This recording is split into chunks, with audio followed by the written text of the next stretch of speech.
Bonjour à toutes et à tous, bienvenue dans ma série Coup de foudre. Je suis René Stutz, coach holistique professionnel.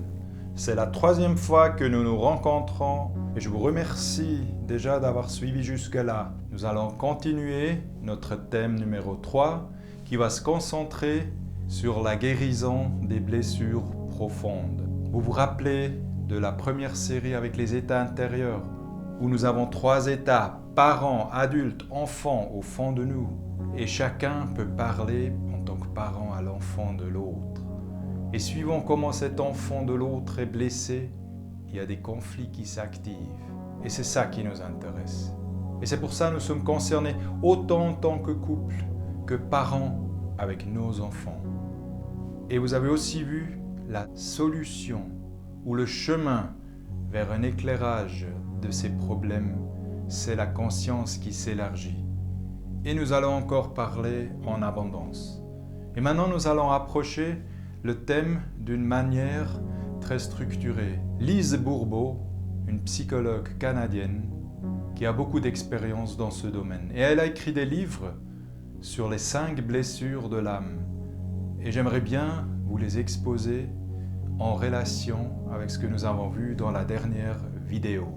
Lise Bourbeau parle de 5 blessures de l'âme. La première, c'est le rejet. La deuxième, c'est l'abandon. La troisième, c'est l'injustice. La quatrième, c'est la trahison. Et la dernière et 5e, l'humiliation. Et les 5 blessures sont liées à notre enfance de 0 à 4 ans, sont liées à nos parents. Le rejet est souvent infligé par le parent du même sexe. L'abandon, c'est le parent du sexe opposé qui l'active. Et c'est tout au début de notre vie que nous vivons le rejet ou l'abandon. Entre 0, 2, 3 ans. L'injustice et la trahison, c'est peut-être à partir de 2, 3, 4, 5 ans. Et l'injustice est liée au rejet. C'est le parent du même sexe qui active cette blessure. Et la trahison est liée à l'abandon. C'est toujours le sexe opposé qui inflige cette blessure à l'âme de l'enfant. L'humiliation, ça peut être les 2 parents. Et nous allons découvrir quel est le comportement dans le moi idéal ou dans le masque, si on veut, pour faire la liaison avec ce que nous avons entendu dans la dernière vidéo. Et nous allons aussi découvrir qu'est-ce qui se passe dans l'ombre.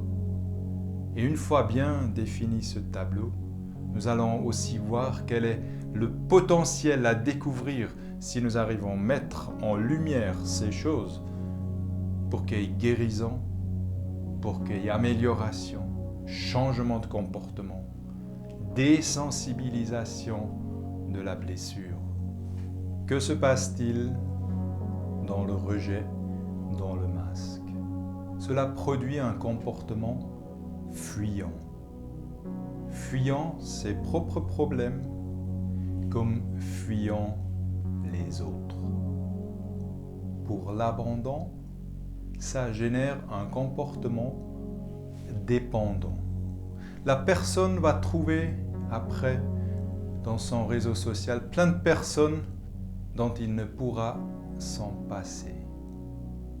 Pour l'injustice, cela provoque des comportements rigides. Et le masque en profitera pour dire que j'ai des valeurs fortes qu'il faut absolument respecter et qu'on ne pourra changer. Pour la trahison, c'est quelqu'un de très contrôlant. Comme il fait confiance à personne, il va devoir tout contrôler, tout mettre en œuvre pour que tout ce qui se passe autour de lui soit sous contrôle. Les parents les enfants, les collègues, les chefs, les subordonnés. Tout doit être contrôlable. Pour celui qui a été humilié, c'est un petit peu différent. Il se fait mal à soi, ça devient un masochiste. L'ombre crée des peurs dans l'alter ego, donc un mal-être. Je vous remercie beaucoup de m'avoir suivi jusque-là. Imaginons-nous demain, nous serons des couples adultes qui sauront partager dans un espace couple ce qui se passe au fond de notre enfant blessé. Imaginons-nous demain, nous serons des parents adultes qui savent parler de nos propres blessures à nos enfants pour qu'ils en aient moins. Et ces deux sujets, l'espace couple, l'espace parent-enfant et comment devenir adulte, seront les prochains 3 thèmes de mes prochaines vidéos. Je me réjouis de vos commentaires, je me réjouis de votre participation car nous travaillons ensemble à ces thèmes. Et si moi je peux évoluer, je suis le premier reconnaissant pour que vous soyez mieux servis. À bientôt.